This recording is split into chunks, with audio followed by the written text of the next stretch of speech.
Exactly like Garden, but with a C. So I butcher names, so it is Carden, yeah. This is Gail Morgan welcoming you to the Libertarian Counterpoint. Now, your host, James Just.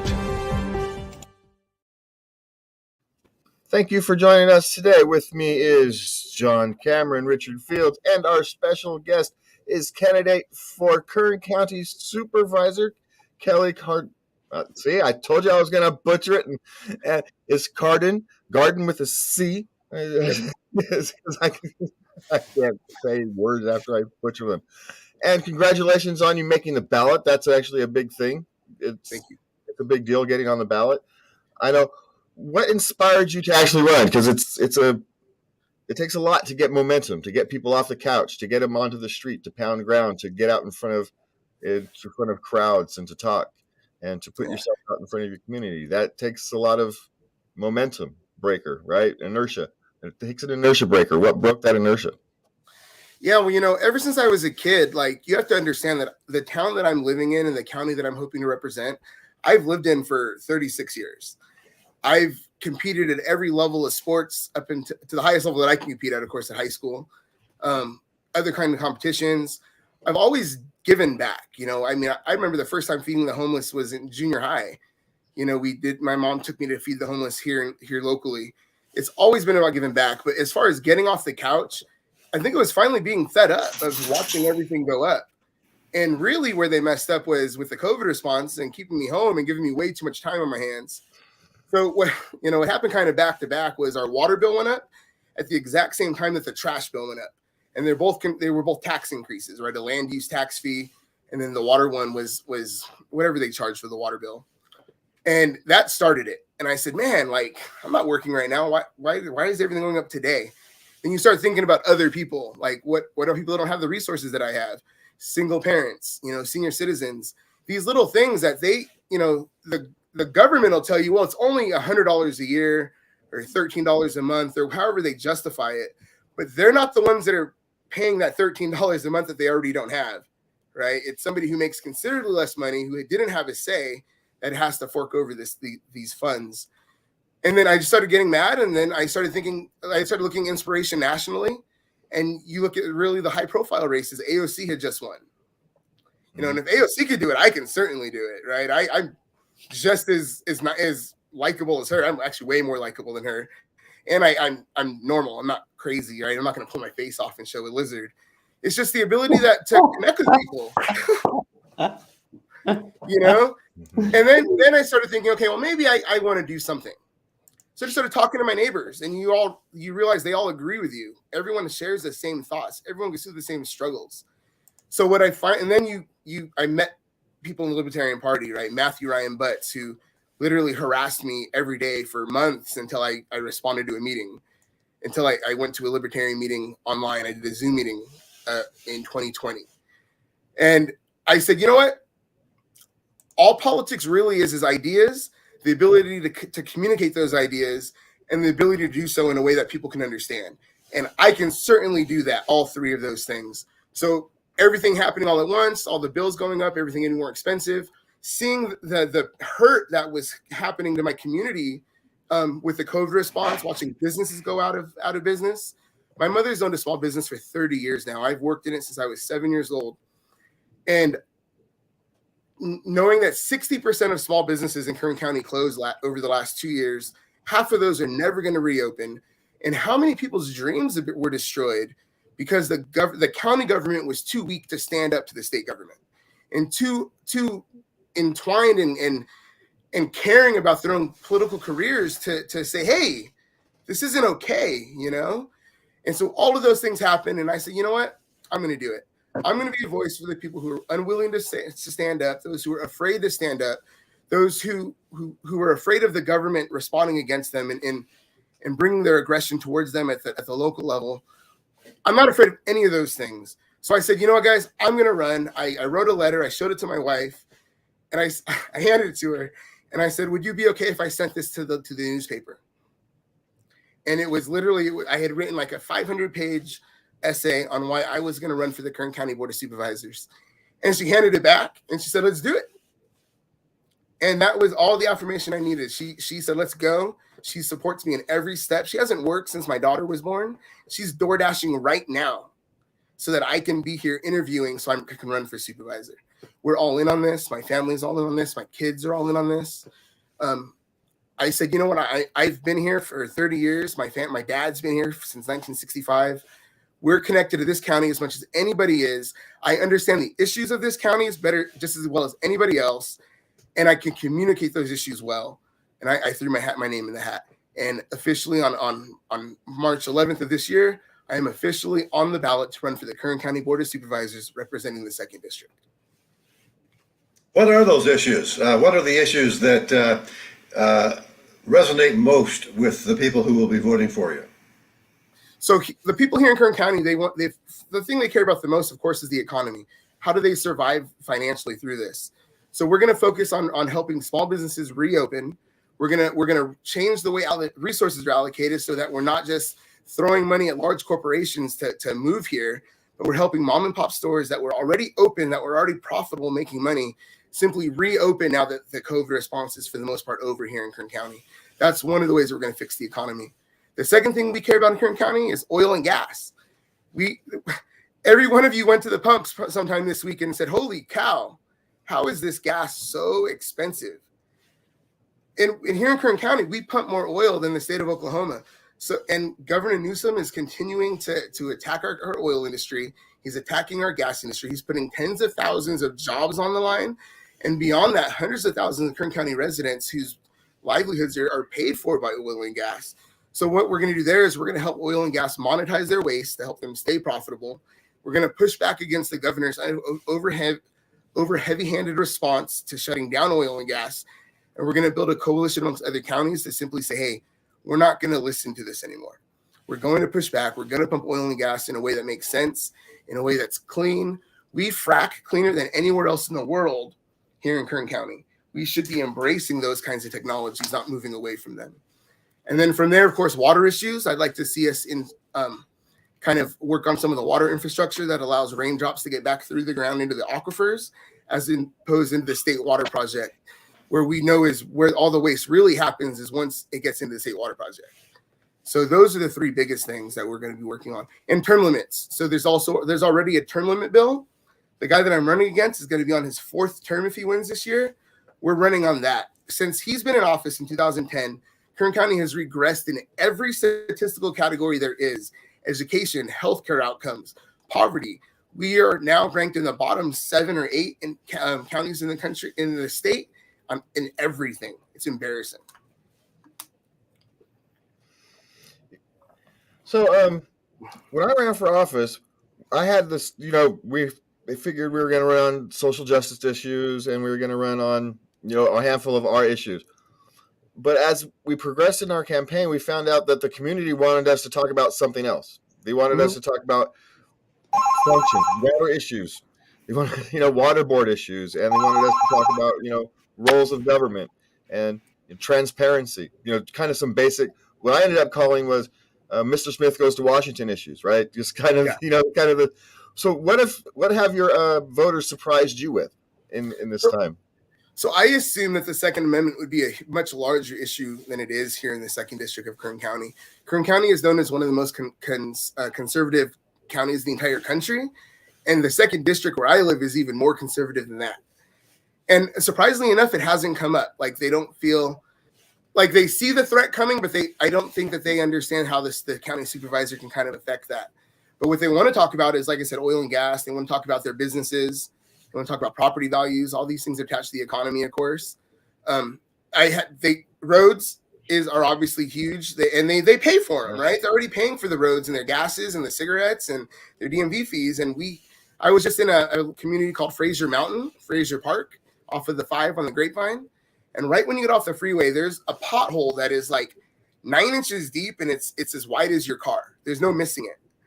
And they've been trying to get it fixed for years, and they fix it themselves. There's a business right there that what she's been doing is pouring his own asphalt into it, but that's not fixing it, right? That's just helping them not destroy their own vehicles. But they can't get that fixed. So and grow houses. That was another thing that I didn't think would come in as much as how much people want to talk about the grow houses. They're okay with sensible marijuana as long as the illegal grow houses go away.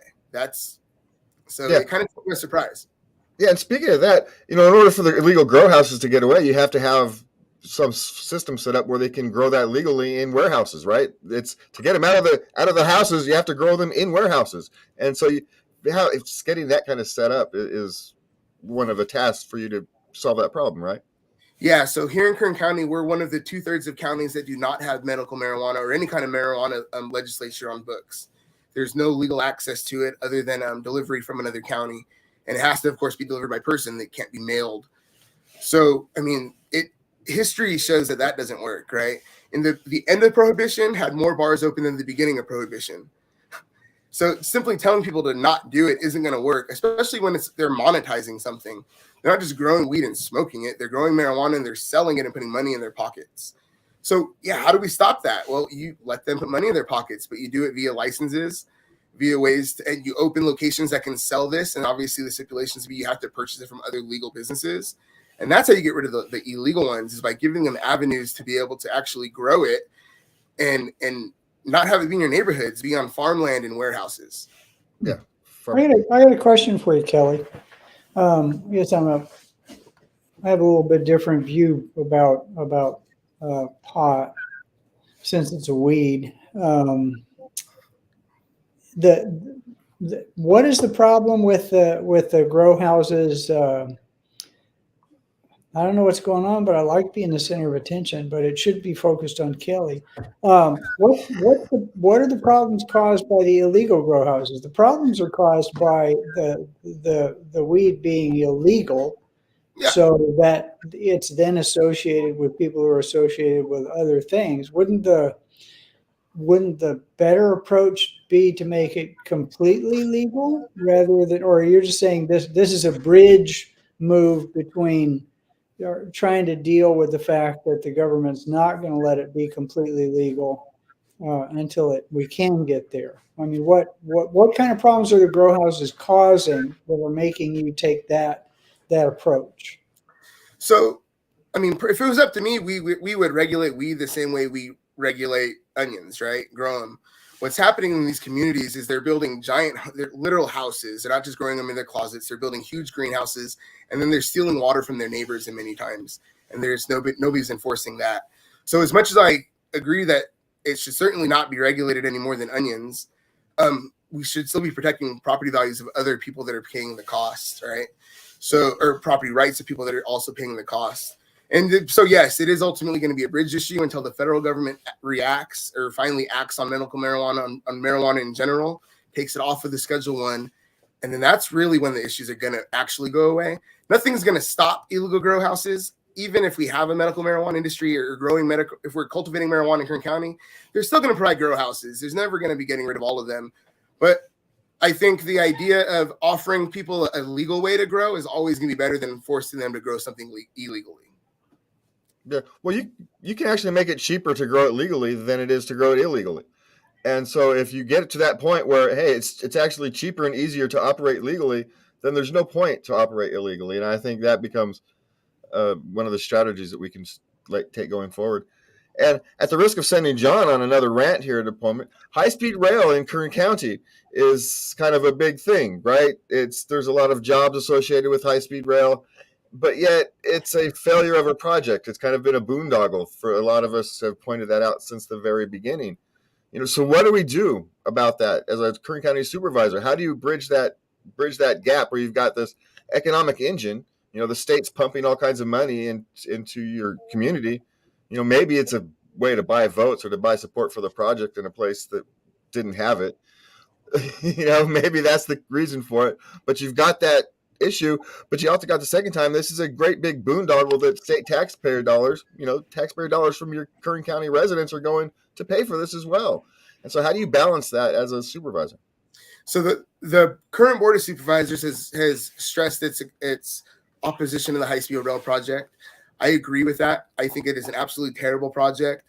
I think that the longer lasting negative ramifications of the project will absolutely outweigh any temporary construction jobs that are currently being created. And that's kind of the direction I would take. I would continue to work by building a coalition of the counties where the rail's running through and finally trying to stop this, because it doesn't, nothing about this is working, right? I don't think they're, building much. You can't see it. You see it a little bit in Fresno. I can see a little bit in Bakersfield, but they've been doing this since I was a kid. I have kids now. At what point do we abandon something, or at what point do we continuously throw money at it because of the money wasted? Because that's all they're doing, right? They're realizing, oh crap, we've wasted all this money. Let's just throw more money at it, as if that was going to fix it. Unfortunately, this is a project that isn't going to work. It needs to be scrapped, and that's my thought on that. And quite frankly, that's the thought of the vast majority of Kern County citizens. In fact, the only people that I know that agree with it, they're on the job. I've never actually met anybody walking around who's had anything good to say about it, unless they were benefiting from the money being put into it. Jeff Hewitt, who was elected to the County Board of Supervisors in Riverside County, and before that mayor and city councilman in Calamasa, was able to use public pensions, particularly firefighter pensions, as a significant issue. I'm sure that Kern County probably has public employee unions that are digging deep into the county budget through pensions and union contracts, et cetera. Are you modeling any part of your campaign after the Hewitt campaign? Are you going after the unions and they're dipping way deep into public budgets? So, when I first started, I assumed that was going to be a direction that I would have to go. But after just talking to the people of Kern County, they're honestly more worried about the actual spending corruption, not the money that's being wasted into unions. So they want to focus. I've asked the questions, what do you think we should be doing with the public unions? And they say, well, before you worry about people's jobs, you should be making sure that we're not giving away contracts. We're not wasting money. We're not getting involved in in litigation that costs millions of dollars a year. That's what they want to see done. So I think unions are a very fragile relationship. I've interviewed for several union endorsements, haven't won any of them. But I've actually did well. The SCIU, which is the local government, the county workers union, voted over 50% to endorse me, but not the 2/3 required to endorse. And I even talked to them about the benefits of privatization. So they just, the unions, of course, they want you to guarantee that you're going to spend money on them forever. But the people just want to see as much transparency from the spending as they can. Yeah, I think the basic governance, right? Basic governance rules, or basic governance issues. Or, we talk about kitchen table issues, the economic issues that we've gone over. But I think one of the things that we, as libertarians, we forget, and this is room where we have to play, is the basic governance issues. These people are being unethical. They make decisions or at least it seems like they make decisions in the proverbial smoke-filled back rooms. Grow rooms. That's where they're making them. Grow rooms. Well, maybe if they made them in grow rooms, they'd make some better decisions. But yeah, they at least provide. They think they make slower decisions. They wouldn't react so fast if they were in a grow room making them. More, they spend some time thinking about other options, right? But how, maybe that's a good thing. How do we actually get engaged, the people and our politician engaged in actual discussion, so we can have some options other than options presented by activists? Because we know how this works. Activists are the people who get involved with politicians, and so you end up with activist-based solutions rather than community-based solutions. And I'm not blaming the activists. They're serving their role. It's the role of the politicians to bridge that gap. And so how do we do that? Well, so I think, as a libertarian, something that I have to be honest about is understanding that I'm going to be one man on a 5-man board. I'm not going to be able to shove through libertarian ideals at every point, but I can certainly move the conversation in our direction, right? Single issue coalitions, I think, is the most important way to do that. For instance, the Dolores Huerta Foundation is incredibly powerful here in the Central Valley. Dolores Huerta, she marched with Chavez. So she carries a lot of political weight. And me and her have been opposed on multiple issues, primarily the redistricting. They wanted to redistrict on a very racial ground, which I thought was offensive and stupid. It wouldn't work. But me and her now we're agreeing with each other on term limits. So one of the ways is by being able to focus on single issue coalitions, which is really the beauty of being a libertarian, because I'm not owed to either the Republicans or the Democrats. I can make decisions that I think make the most sense for my community while making sure that we're not raising taxes. You know, I've obviously taken a pledge as a member of the LP to never vote for a tax increase. I think it's about, like you said, proper governance. That's what people want. People want to see access to their government. You know, I would like to make sure that I'm very visible in the community. So I'm talking and hearing the issues every day. That's how you bridge the gap, by going directly to the people, hearing their issues and working it out with them, not just with the 3 or 4 activist groups that have screamed the loudest or built the biggest tents. It's the dissenting voices, not just the loud ones that are supposed to be represented. That's the actual purpose of government, is to give voices to dissenting opinions. But the real dissenting ones are the silent majority that stay at home, that'll never actually speak up and get involved. Okay. You guys got anything before we get a closing? Yeah, I have a question. Has the whole politics around COVID, and particularly the government shutdowns around the so-called pandemic, been an issue in Kern County? And if so, how are you addressing it? So I've been incredibly outspoken against the COVID shutdowns. I can't believe I haven't brought that up.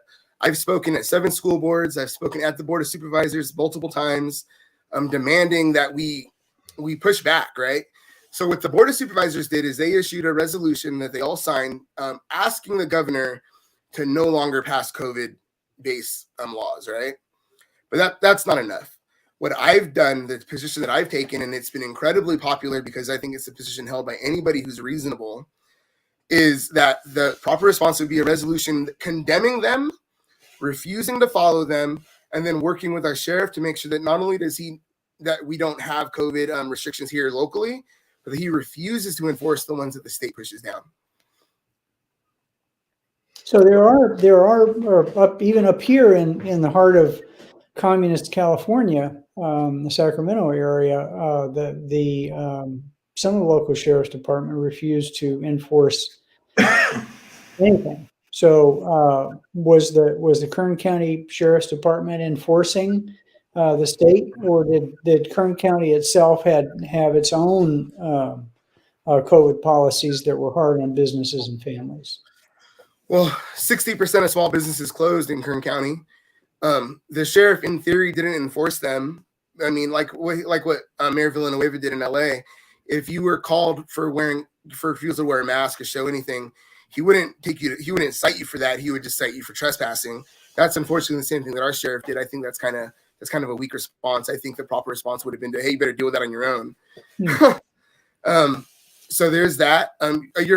So up where you are in Yolo County, a good friend of mine, Zach Kincaid, he's been leading the charge in his small town of Woodland, where they've been pushing back on the mandates. They were able to help get the school to, I think what he said is, up in Woodland, they had to wear masks outside, not just inside. Well, there's an elementary school literally a quarter of a mile from my house, and they're having the kids on the playground wearing masks. Yeah. That's insane. Yeah, so Zach Kincaid, he's a member of the Libertarian Party. He does a lot of writing for the Beacon. He helped lead that issue, and now in Yolo County, at least at that school district, the kids are at least not having the masks on outside. So I think it's celebrating every small step in victory, but I'm not running a paper ballot, guys. I'm running to win. I'm building a coalition. I've spoken at left-leaning organizations as well as right-leaning organizations. I'm actually going to be interviewing for an endorsement from one of the largest business associations in Kern County on Thursday, and they've never endorsed my opponent, and this will be his 4th time. So that's huge. If I can get that one, I have a chance. And I think the people are ready. That's what's really been insane is it's just timing, right? That's a lot of times what beating these guys is getting lucky with the timing. Everybody is so mad at the government at every level that they want to see change, but you have to be able to put people out there that can relate with them. Yeah. Well, and speaking of that, with our communities divided, over COVID, the economy, the political divisions of the last 5-6 years, our communities are all divided. We seem to be at each other's throats. Society seems to be breaking down, right? Crime is rampant. what can a board of supervisors do to help bridge the gap and start healing these communities, start bringing our community back together, start weaving these fractured webs that have become fractured for whatever various reasons, right? How do we, as a county supervisor, how do you bridge that gap? And how do you weave this fabric of society back together? So one of the things that I'm going to be doing is first off speaking to everybody, every civic group that I can find, every agricultural group that I can find. I think it's important that your leaders are addressing these groups directly so they can hear from them directly, not just secondhand information. By doing that, what we should be doing as effective leaders, as people who we expect that can think critically, is then say, okay, I talked to this group and this is their issue, and then this group completely disagrees with them, but they have a similar issue. Where's the single coalition, right? The single issue coalition can be connected, and each time you find one, it's a lifeline. And eventually you start connecting on enough coalitions where people realize that that most of the issues that we have in our lives come from the conflicting forces of the opposing political parties and viewpoints. But once you start finding single issue coalitions and you realize that, I don't agree with John on this, but he cares a lot about this thing that I care a lot about, it makes it more palpable to deal with what we disagree on, and we can actually begin to communicate and find common ground. So that's the other thing. I think it's important that for our leaders to, show calm, be able to not break out into outbursts, not allow their own political beliefs to constantly come into what they're supposed to do as governors or as governing bodies. For instance, we're actually Kern County is being investigated for a lawsuit because the sitting chair of the Board of Supervisors, who was my opponent, got upset with an organization during COVID because they posted a defund the police meme on Facebook. And then he pulled a COVID contract of like $1.4 million that never was reissued or spent. And then I don't even know. I don't even know if it went back. I don't know if it's just sitting there or not, but it was never used. Regardless of my thought on COVID, I would certainly not steal something from somebody or stop something from happening based on that, right? Like he's mad because they want to defund the police, so he's taking away COVID funds. I assume that people who want to support your campaign can do so by going to the website that up until just a couple of minutes ago was on the screen, cardenforkern.com. What kind of volunteer efforts are you providing for people who want to volunteer in your ground game or otherwise help with the campaign? So starting next month, we're going to start knocking on doors. So if anyone lives near enough to be here, they can definitely help with that. We're also staffing booths at fairs, at different kinds of events. That way people are seeing us in the community. For instance, I'll be staffing a booth in California City. They have a 2-day event happening at the end of the month, and we'll have a booth there. We'll be sponsoring Easter giveaways and different projects so people can continue to see us in the community. And then we'll also be looking for text bankers, people that can make phone calls. I'm looking for somebody who would love to manage a social media page. I'm not good at it. I can hear that, and we are about out of time. I want to thank you, Kelly, for being here. Thank you, John and Richard, for joining us. And you all, thank you for watching. And please remember to love everybody. Thank you very much. Good luck, Kelly. Thank you. Thank you, John.